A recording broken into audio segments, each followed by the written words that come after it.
Yeah, good evening, everyone. So, see the first question. What were the events that led to Suez Canal crisis? How did it deal a final blow to British self-image as world power? Just try this for a few minutes. Give the framework. Yeah. So basically, the Suez Canal is a very narrow canal, okay, which is connecting the Mediterranean Sea, okay, and the Arabian Ocean, okay, the Indian Ocean, the Arabian Sea and the Mediterranean Sea. It is connecting a very small strip of land, okay. It is connecting, and it is the extremely important passage of the world trade because it is the shortest route through which the Europe's cargo can reach towards the southeast. Okay, if you see the world map, for example, the Europe is here. Okay, this is Africa, this is Asia, and this is Southeast Asia. Okay, so previously it was like this. The sea route was like this, and coming to Asia. This is Madagascar Islands. So they used to come to like this, but because of this Red Sea and Suez Canal, now they are cutting the time distance and coming like this. Okay. Here you have Egypt. Basically, it is adjacent to the Egypt. So it is cutting a lot of distance, cutting a lot of time. But because of the geographical constraint, the width of this canal is only limited, and it cannot be expanded beyond this width, and it is like only one or two vessels can pass on through this canal for any given point of time. So this Suez Canal was acting as a lifeline for British during the imperialism, and lot of raw materials were procured from its colonies, especially India, and lot of final manufactured goods were dumped into these colonies. But by the time of 1945, that is the end of World War II, the scenario changed. Two prominent powers came into the picture, USA and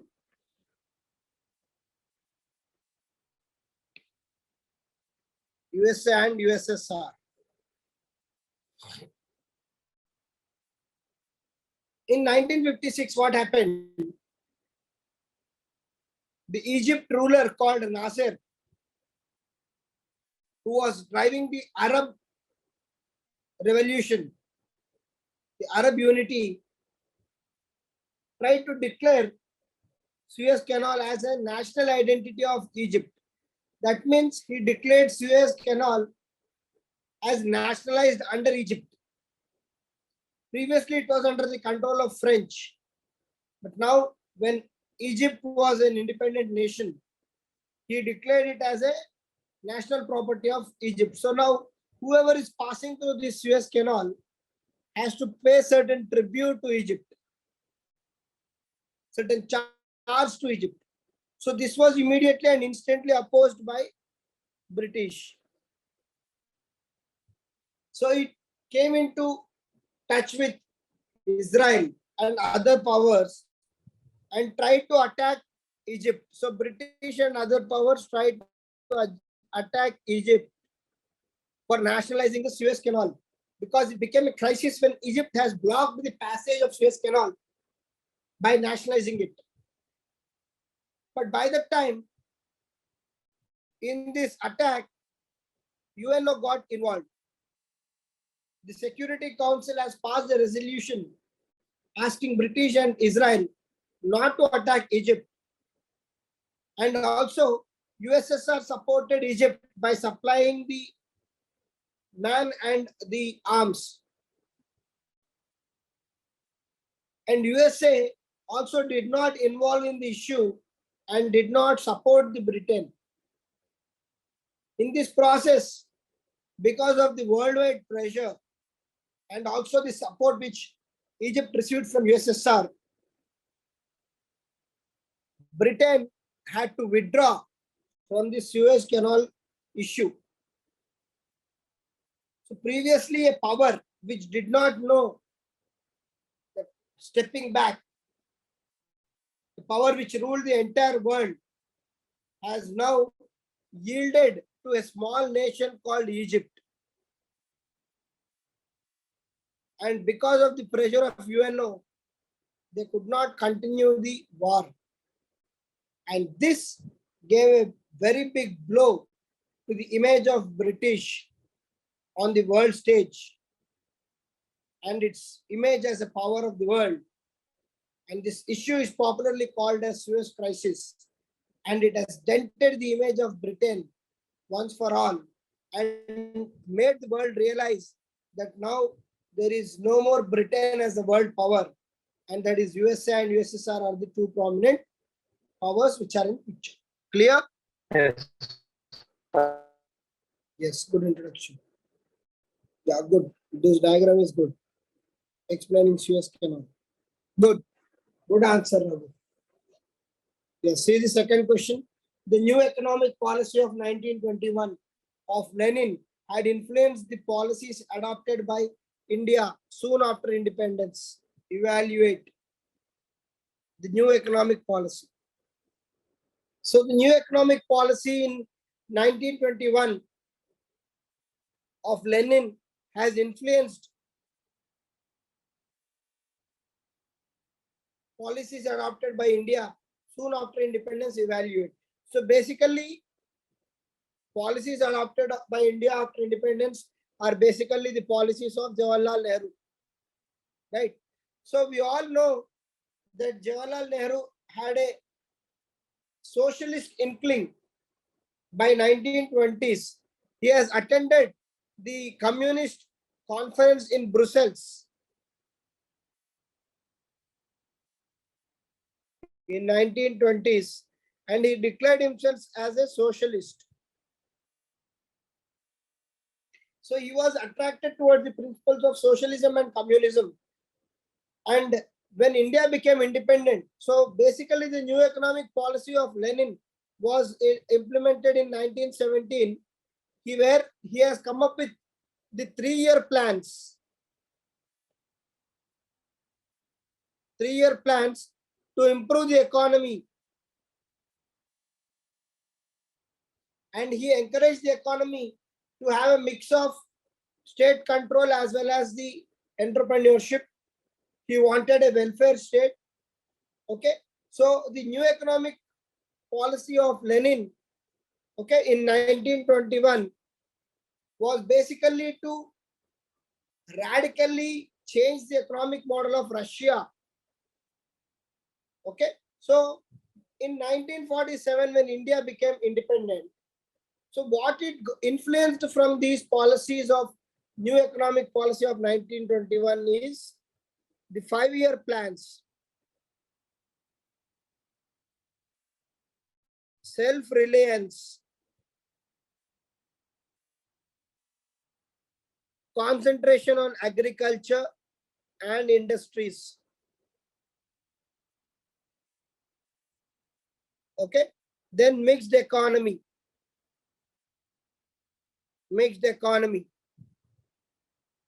And welfare state.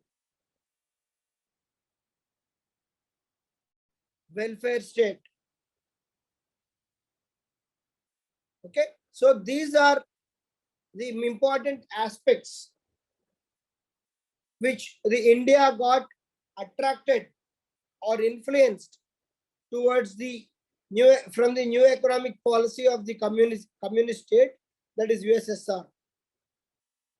Okay. But the important distinction between the new economic policy and India's economic model was that India had made a conscious decision to take these particular aspects forward in a permanent way.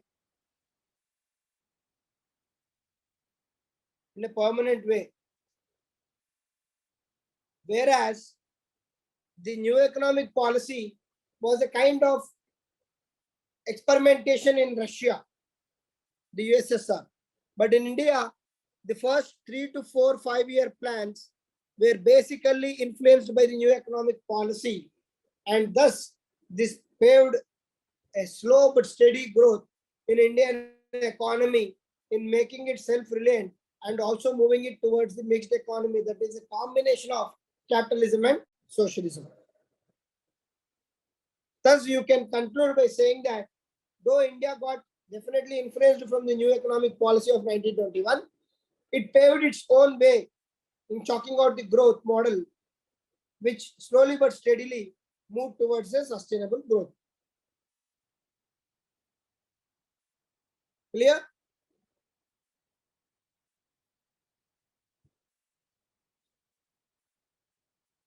Clear, everyone?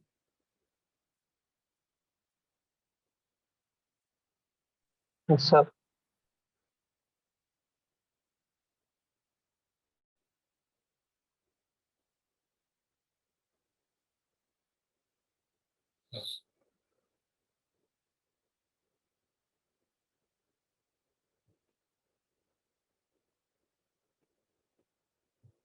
Yes. Yes. Mahalo logo is small.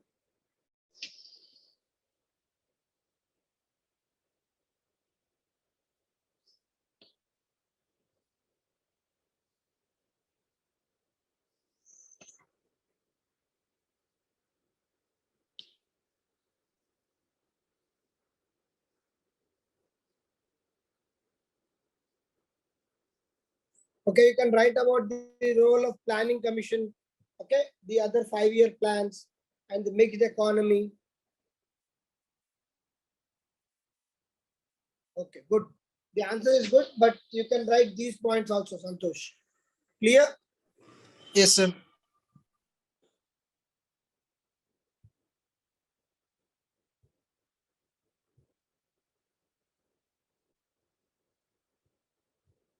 See the third question.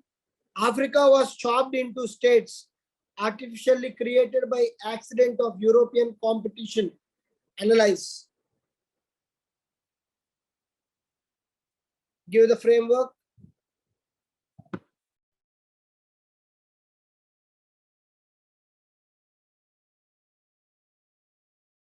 Yeah. So basically, Africa, as the question says, was chopped into various states artificially by accident of European competition. So, just a second.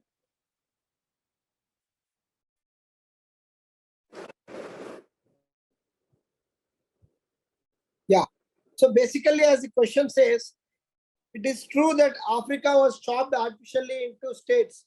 Basically, what is the reason? European competition. So what competition are we referring to here? Two things: competition of raw materials and the competition for markets. Because European imperialism was reaching its heights during the 18th and 19th century, especially in the 19th century. So Africa was chopped, and this particular partition of Africa is generally called as paper partition because there were many meetings within the European powers like Germany, France, then Britain. All these powers came together, and it is like you take this half, I'll take that half. You take these states, I'll take that states. So there was a kind of agreement between the European states. Okay, though there were wars, the wars were very, very less when compared to other imperial wars. Once or twice they have fought, but mostly it was like, a mutual understanding between Europeans, and then it was chopped artificially for the benefits and interest and the selfish motives of the Europeans. Okay, basically this was for the raw materials.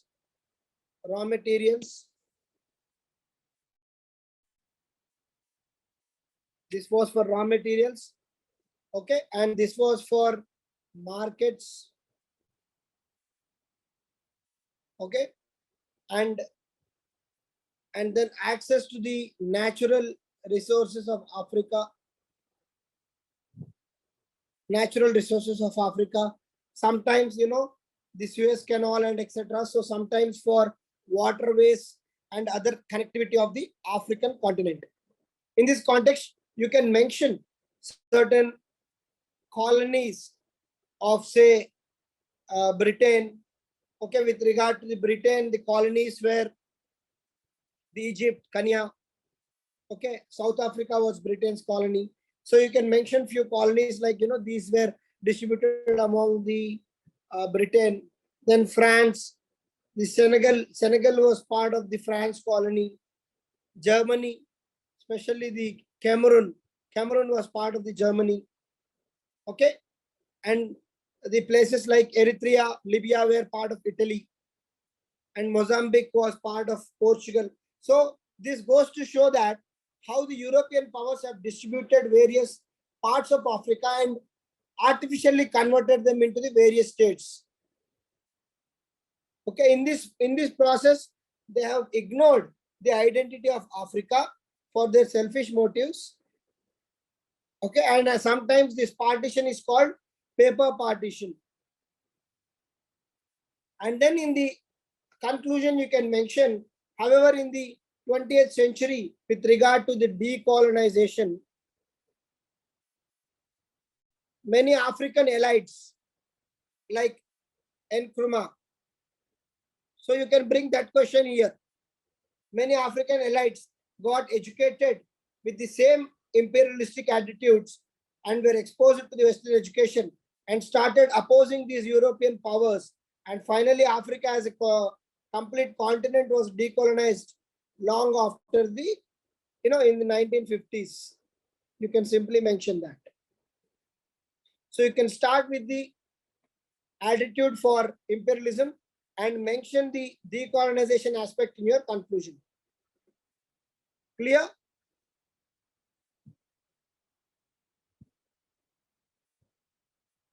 Yes, sir.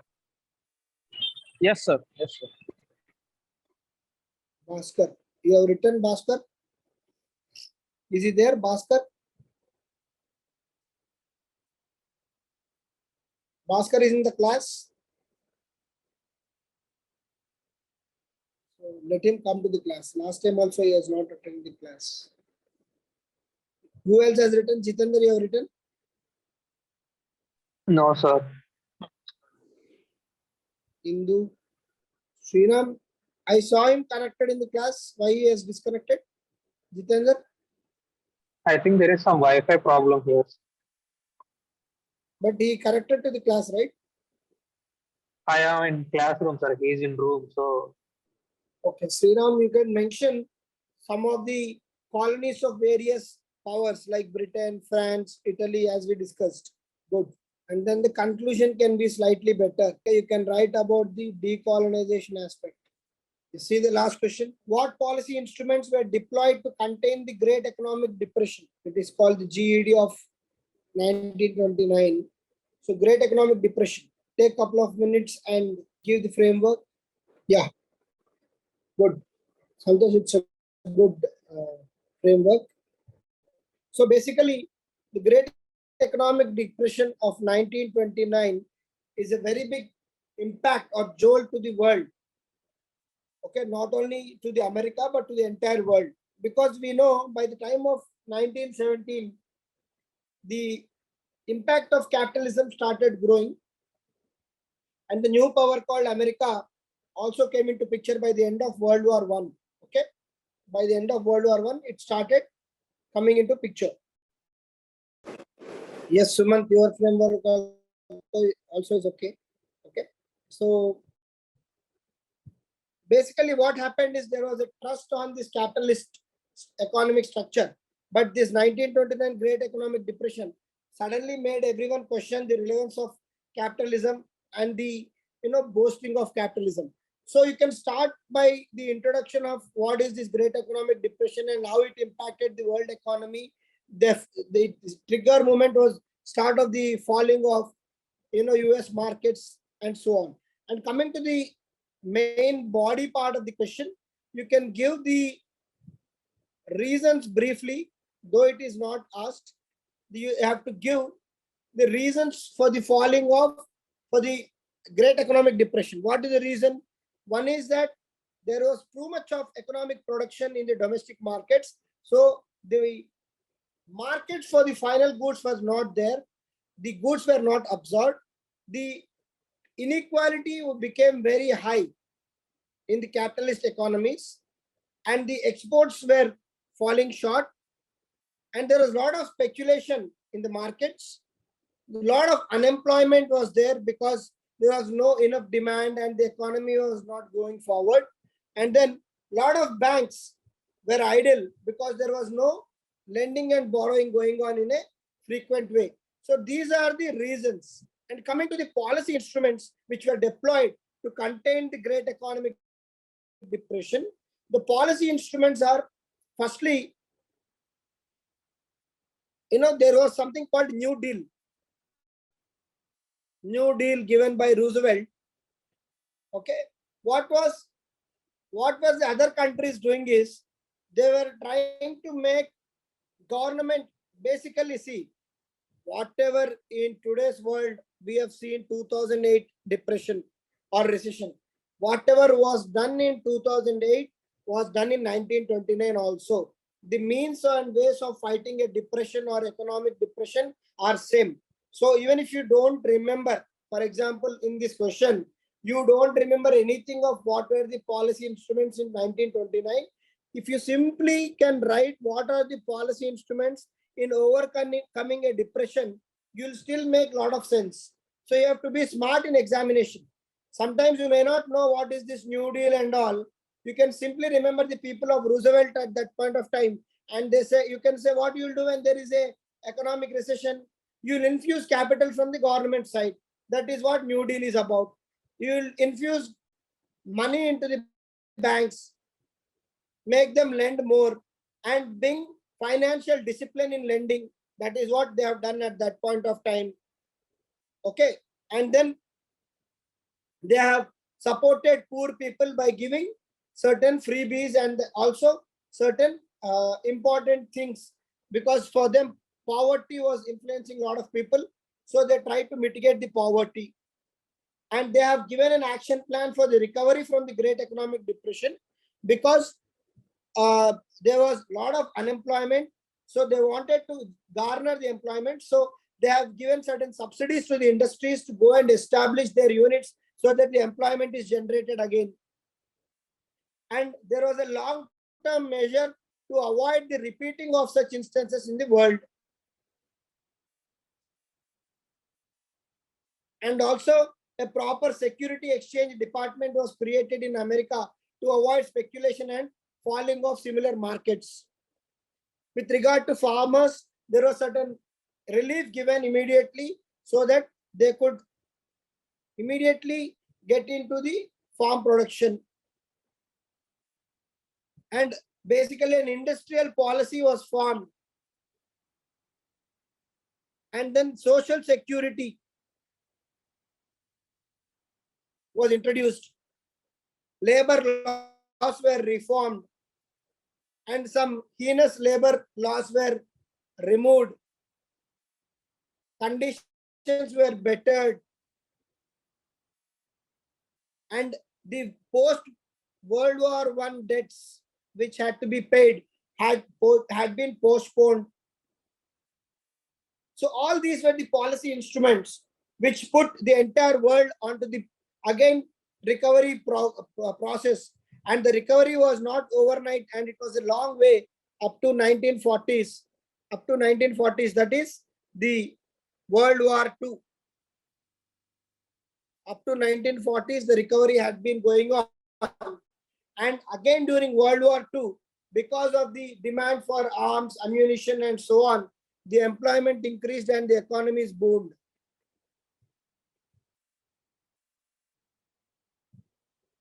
So that is the regarding the fighting of great economic depression. Clear? Yes, sir. So even without knowing the exact New Deal and all, you can still make a lot of points. Yes or no? Do you agree? Sumant and others, do you agree? Even if you know the present day economy, Yes, sir. you can still make some good points in this answer. So such questions you need not miss or you need not have in detail, because it is all about economic, fighting the economic recession, right? The instruments will be same. Yes, National Industrial Recovery Act, Social Security Act. Who is this Hindu? Further, many points, whatever you are mentioning in these paragraphs, na Hindu, try to make them as points here. Points approach will be good for these kind of answers, because they're asking you what are the policy instruments. You have to write 1, 2, 3, so on. That is about it. We have 2 days of break before we start the next module. So please use the break to revise what we have discussed in the world history and also to prepare for the new module accordingly. Somehow in the last 2 or 3 classes, after the break when we are meeting, the participation is less in the classes and also with regard to the answers. Okay, Sumant and all, I'm expecting regular answers from you people. Please write the answers. Okay, lot of girls also who are writing regularly are not writing. Don't know the reason. What might be the reason? If you have anything genuine, you can communicate to me in the personal window. But if it is purely inertia, I think you can come out of that inertia and start writing answers, because this will be going on again. So yeah, let's meet in the next class. Good night.